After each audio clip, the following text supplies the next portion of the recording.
Jen, okay na bala? Okay, sige. So, aring atong pinalangga nga bisita sa buong adlaw, aton nga agriculture technologist, livestock inspector, si Sir Joven Sonico. Sir, good morning. Mayong aga ugyon soyla sa tanan nga tagpalapati sang imo nga programa ngini. Okay, magpanamyaw ano na to, sir, sa atong mga pinalangga nga mga katapo sa imong nga opisina. Mayong aga lang da sa aton mga kaupod sa Municipal Agriculture Office. Especially kay aton mo si kay Saralan. Okay, sir. So, may meeting kung bago lang, di ba? Yes, may meeting kami bago lang kay Mayor. Okay, sige. So, thank you very much sa kahigayonan sa buong adlaw. Ang ginatag mo sa aton dire, agud man nga maistoryahan nato ng iban pagid nga mga programa sa aton nga Municipal Agriculture's Office. So, sa aton mga pinalaga mga tagpalamat, this is actually the regular program sa aton nga Municipal Agriculture's Office. So, every Thursday, makaupod naton sila sa aton nga programa. Sir, kumusta subong anong aton ni mga proyekto kabang aktibidades sa nga Agriculture's Office? So ang aton mga proyekto tulad nga naka-line up no sa Room-An August 4 amo ning inauguration kang aton nga swine multiplier farm diyan sa may barangay Talungad diyan no. So kita kadyang host diyan no. Ang project ana diya ka ano ka National Livestock Program funded by the Agricultural Training Institute or ATI. 30 saw level nga swine multiplier farm. So inagurahan ni boss para maka-start na ang anda nga ano no pagpasulod kang ano din baboy for ano breeding. Okay. Other than that, may mga centenaling programs pa kita kag mga uh, ang monitoring ka natin ng mga ano livestock and poultry diseases. Sir, mangkot ko sa diin nagali ng aton nga pondo sa sini nga proyekto. Ang swine multiplier farm project ya kang ano no kang National Livestock Program. Actually, why pa diyang is so mo diyang inspire na no, inspire program. Ang funded kid kadya kang nag-spearhead gid ang aton nga Agricultural Training Institute. So giya sa Iloilo may duwa sa nagi ka area. So isa sa Bingawan kag Moranga ang isa sa ano sa barangay Tulungan diyan. Pero ang nag-ano kadya ang area giya kanatan ang nag-spearhead gid man kang anda nga ano asosasyon ang CPO Aruga. So, mangkot ko, sir, di ba, swine multiplier ni sa. So, ano ba lang itsura sa sining building, sa sining farm, sir? Ang project. Ang ano na kadyan naka-tunnel bent ni siya nga ano nga swine farm. Hindi ni sa conventional kag may ano siya, may mga biosecurity measures sa sanda nga pang-install kadya. So makita natin diyan yung latest nga mga ano no, nga mga technologies diyan sa farm nga diya. So kay ti ano siya, part man siya as techno-demo farm. So diyan makita natin diyan kung ano, kung mag-inaugurahan din ng complete yung ano no, complete yung itsura ka facilities niya. Ipakita na to na. Okay. So, bati ko may aircon? Oh, amo na siya nga tunnel vent siya kay isa na sa features kang sa biosecurity niya nga dapat naka-enclose gid siya. So may fan siya nga naga ano para ma-control ang room temperature na for So, optimum ano production. So, pila ang capacity, sir, sang mga baboy nga pwede mabutan diri? So ang capacity na kadya is 30 saw level, 30 ka na yan. So amo diyan masulod na diya ang kagamay diyan sila isa ka bore. So ang sulod na kadya mga purebred nga mga materials no. Amo na sa. Bakit ang nayon, ti syempre sanda ka diyang nanay, di ba? Oo. So, makaigo pagid kung ang nayon magbata? Oo, may ano siya, may facility siya sa farrowing kag may nursery pen siya. Kumpleto ni siya no, hindi lang para lang nayon lang no. Sa breeder farm nga ma-produce kang idik kag ang program nanda is ipadurohon ang ano, ang breeder giya sa Western Visayas. Okay. So, sino ginapaabot naton nga bisita sa buwas ko sa room answer? Ang aton nga ginapaabot nga mga bisita ang sa National Livestock Program natin nga direktor. Diyan man ang aton nga direktor sa ETI, ang aton former nga ano no, regional director gi sa DARFO6 si Ma'am Rimelin Ricoter. Diyan man ang invited man ang aton governor, Governor Toto Defensor, si ang aton regional director, ang bag-o natin nga regional director sa DARFO6, si Director Arpia, Dennis Arpia, kag Congressman Guruseta, kag ang aton siyempre ang aton nga pinalangga nga municipal mayor, Dennis Superficial, kay sanday dato ang maano no, ma-inaugurate kang lugar niya for ano ron, for ano rin maka-operate rin ng isa ka swine multiplier farm. Okay. So, inviting ang tanan yung mga pumulo isang atong pinalangga dira sa barangay Talungad dyan, sir, no? Yes, Barangay, Gensoy. barangay Talungad dyan para sa buwas nga aton nga ribbon cutting and Oo. inauguration ceremony sa aton nga swine multiplier and techno-demo farm project sa may barangay Talungad dyan. Okay. Sir, mangkot lang ko kaya curious lang ko. Ano kani ang ginatawag natin nga Sentineling program? No, ang Sentineling program, part diya kang sa atin nga ASF recovery program kag repopulation. Amo man diya ang component man diya kang atin nga sa swine multiplier. So kay tinaigo kita kang ano no, kang ASF. So ang recovery program maumpisa gid sa Sentineling program. So ang Sentineling ginatawag na nga pagbutang sang isa ka sapat o especially sa baboy sa isa ka lugar nga naigo bla kang atin nga ASF butangan nina kang ano kang baboy ang tangkal nila.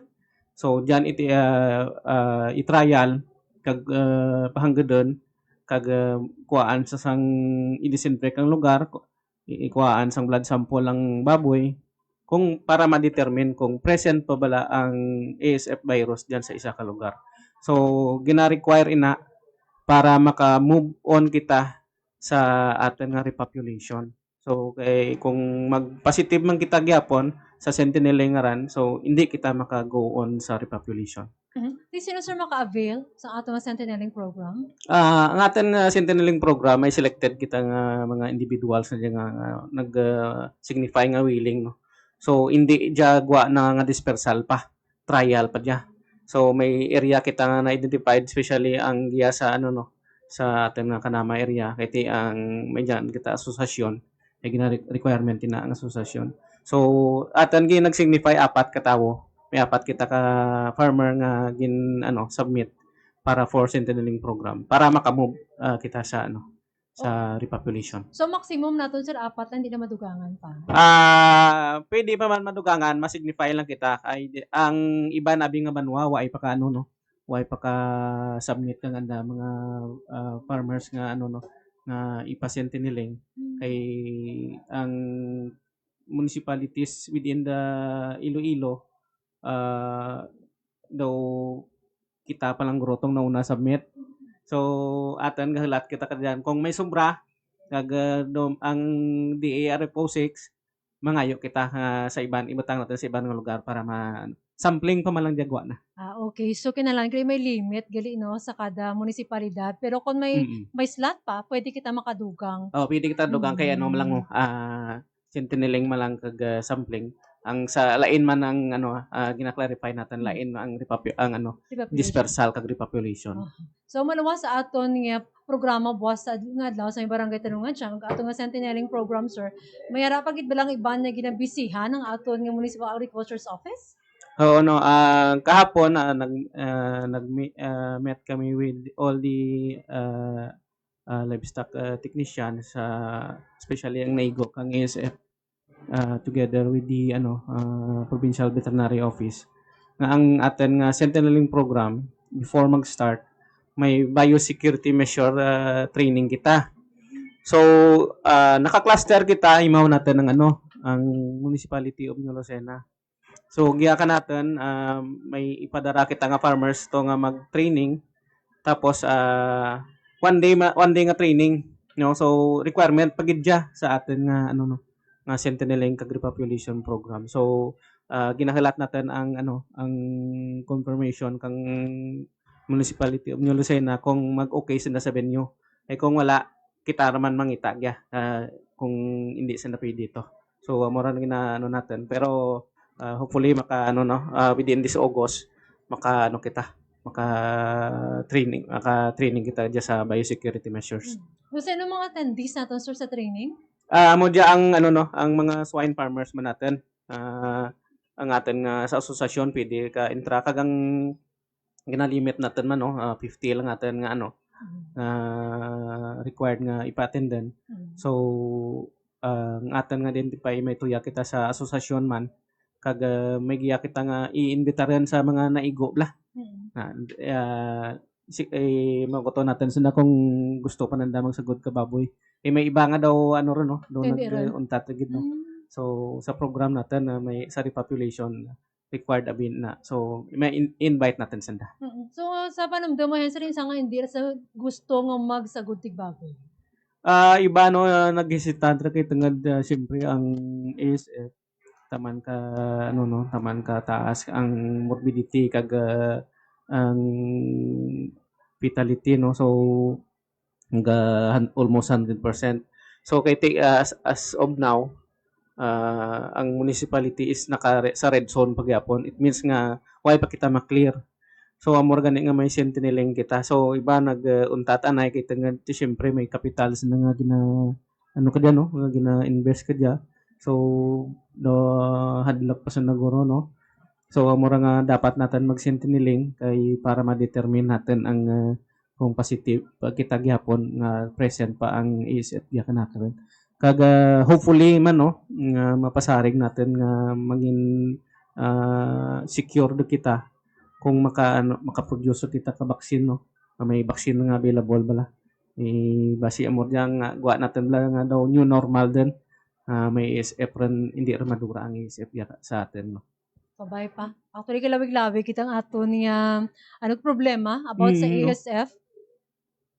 So manog 1 year na siya. Oo. Mangkot lang ko wala, sir. Magluwas sa ato ni ASF ka problema subong. Di dyan pati una ko. Ay doon naghahagong diri sa ako niya. Sige lang. Magluwas sa ato ni ASF nga padayon pa naton subong ginasulbar ang ina nga problema naton, sir.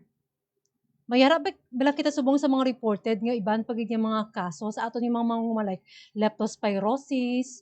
Mayara bala? So far no daw suspected to man lang to sa other livestock. Ay syempre may ano no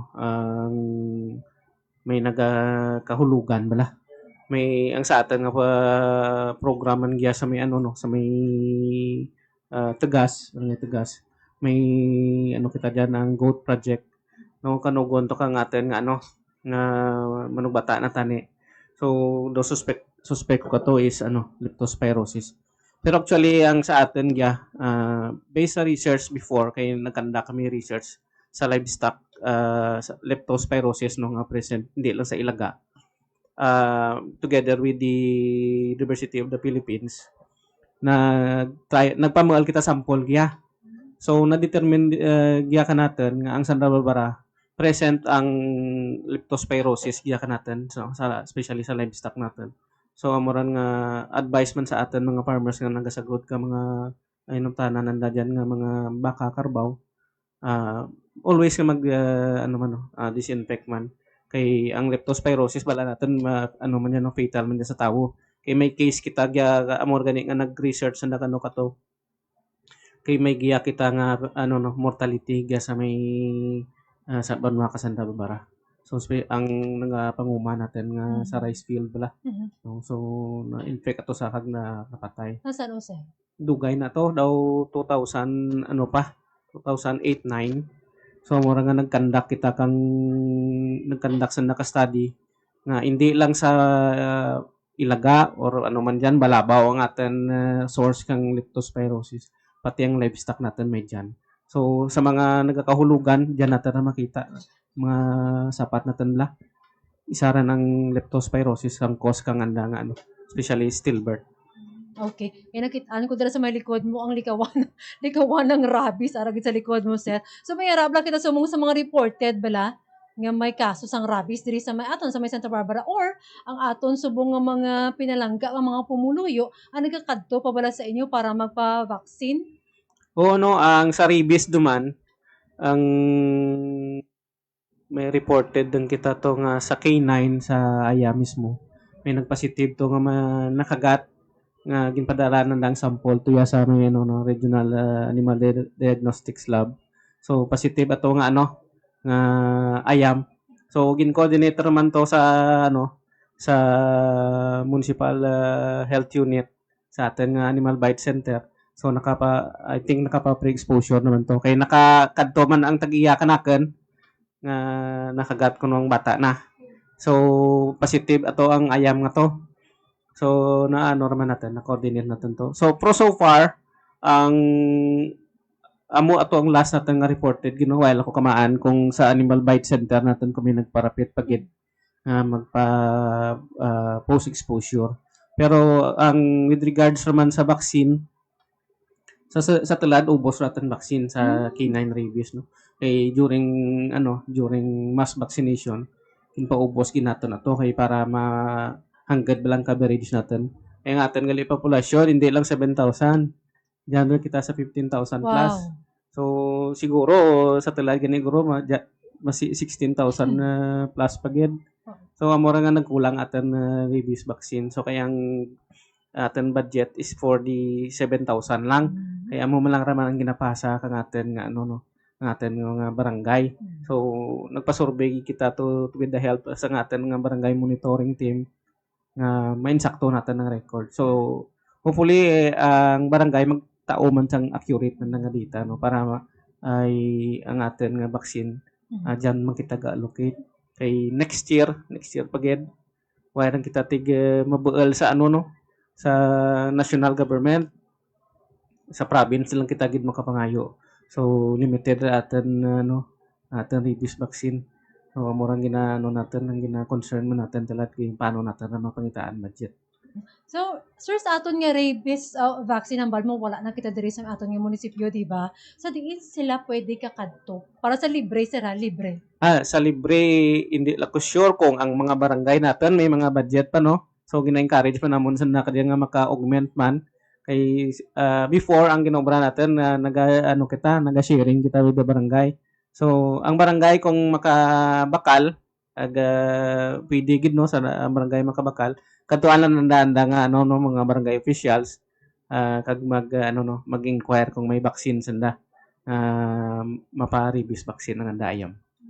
Okay, sir, mangkot nang ko kay nabalitaan bala nato may sa mga imports sang bugas iano nato bayaan nato ng rabies nga. So thank you very much sa impormasyon about sa rabies sa ato mga pinanangga mga barangay kapitan dira basta yung budget pa kamo para sa mga vaccine sinisang canine vaccine sa rabies naton. So kabay pa nga tagaan man sang bulig ang aton yung mga pumuloy. Sir, mangkot nang ko may nabalitaan ako yang aton kuno nga bugas ginakulang. So naga-import kita sang bugas. So ano ini ka matuod? Sir, kumusta bala ang mga patubas naton diri sa may Santa Barbara? Ang aton bala nga mga mangunguma ang okay pa kay subong wala naton gaulan tuod pero padulong kita sa El Nino phenomenon. Oo, no, actually before the meeting with the Mayor Dennis no, isuranay kami ni Siralan kay ginmuno naman ko karan no.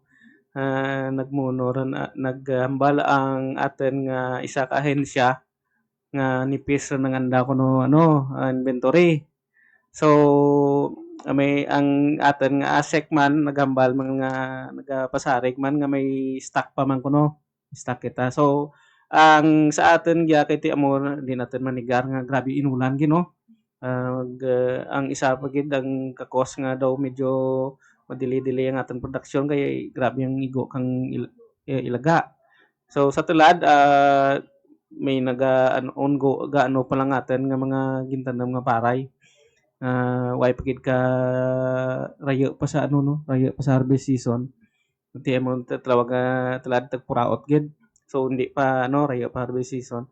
So nagpasarig man ang atin nga secretary from the DA nga may man kita nga may sufficient supply man kita kang bugas sa nga statement. So lantawon naton ina nga mga development sa Orihi.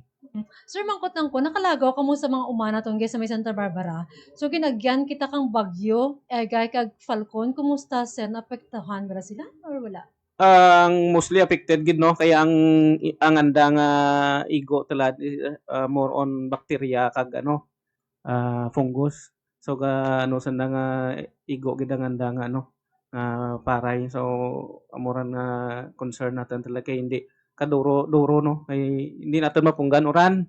Sige, kung mag-init lang tani makaano makapang ano sunda kang ano no matatapanan daan nga ano nga paray talad. So pangamuyoon natin nga maghagad-hagad ng ulan no kay para matreat nanda diyang mga pamalatian sa na paray. Hindi sila basta-basta makabulong kung sige man gyapon uran. So igugid sanda. Pag amo lang kinanahambal naman ang igo kang ilaga bla. So may diyan naman kita karang ginpabual to si Sir Alan nga ayo kita ayuda sa province. So nabual naman to. Ah maano lang kita karan no, ma-advise lang man kita kara sa atin nga mga ano technician sa concerned areas nanda. So mostly sir, ano ang padanga o kung ginadulong kaninyo nga mga ano gali maan o kung ginapahibalo nga problema sang aton mangunguma sa inyong opisina?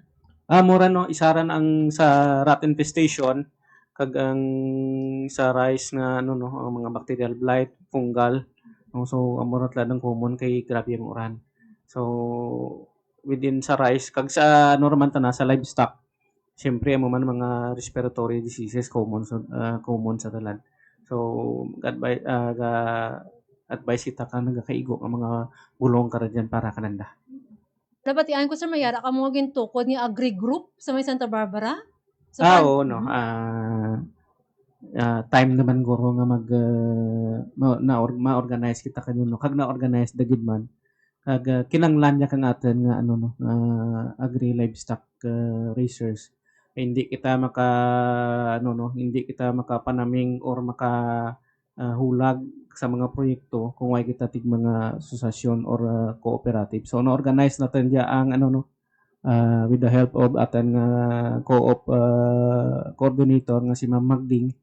Kinorganize natin ang Santa Barbara Agri Co-op, Santa Barbara Iloilo Agri Co-op. Nakaano diya sa commodity nga livestock lang gid, livestock and poultry. So inorganize natin diya para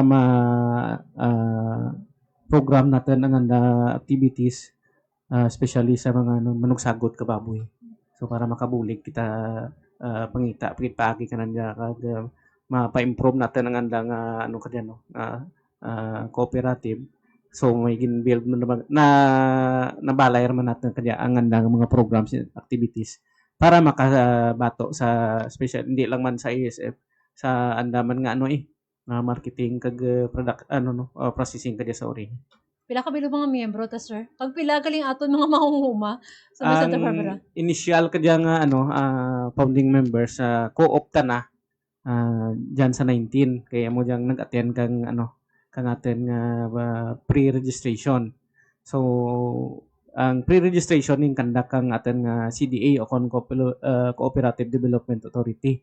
So ang sa Santa Barbara Livestock and Poultry Raisers Association naman diyan sanda sa 50 plus. So actually na amo man dia ang mga magiging member kang atin nga cooperative. So mata-mata natin dia imbitaran man ang iban nga racer sa iban nga barangay para maka-join sa atin co-op. Kag maka ano man sa mga programs and projects natin nga pag-aobrahan. So mayara ba ka mo sila sang kwalifikasyon para makasulod sa co-op or tanan-tanan pwede? Ang atin qualification lang gid sa atin co-op no. Number 1 gid nga residente sa kang banwa ka sa Barbara. Kaya ang atin nga gin-declare to sa CDA is residential.